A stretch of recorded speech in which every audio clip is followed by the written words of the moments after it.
Daan-daang residente mula sa 22 barangay ng Tondo ang dumalo sa isang town hall meeting upang alamin ang mga plataporma ni senatorial candidate Pastor Apollo C. Quiboloy. Ang pagpupulong ay nagbigay daan sa mas malalim na pagkilala sa advokasya ng butihing pastor na naglalayong wakasan ang kahirapan sa bansa.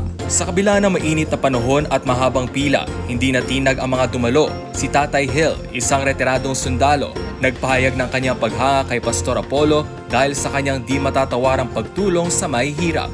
Kilalang kilala yan si Pastor, tumutulong sa mahihirap. Nandito ako para makadaupang palad ko siya para magkaroon ng boses ang mahihirap sa Senado, ani Tatay Hill. Dagdag pa niya, kailangan natin ng isang lider na katulad ni Pastor Quiboloy na may malasakit sa kapwa at may tunay na hangarin tapusin ang kahirapan sa bansa. Sa kabila ng mga batikos at isyong ipinupukol laban kay Pastor Apollo, nananatiling matibay ang paniniwala ng kanyang mga taga-suporta sa kanyang integridad at layunin. Ani Tatay Hill, hindi ako naniniwala sa mga paratang laban kay Pastor.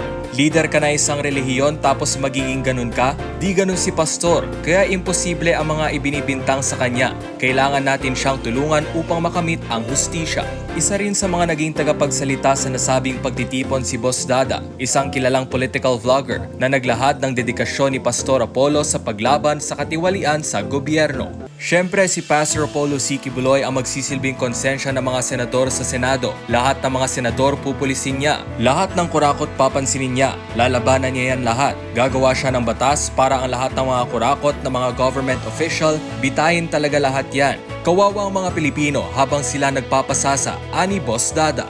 Dagdag pa rito, binigyang din ni Boss Dada ang matatag na paninindigan ni Pastor Apollo laban sa korupsyon, pati na rin ang kanyang makabuluhang kontribusyon sa iba't ibang sektor tulad ng kalikasan, katutubong pamayanan, kabataan at mga nasalanta ng kalamidad.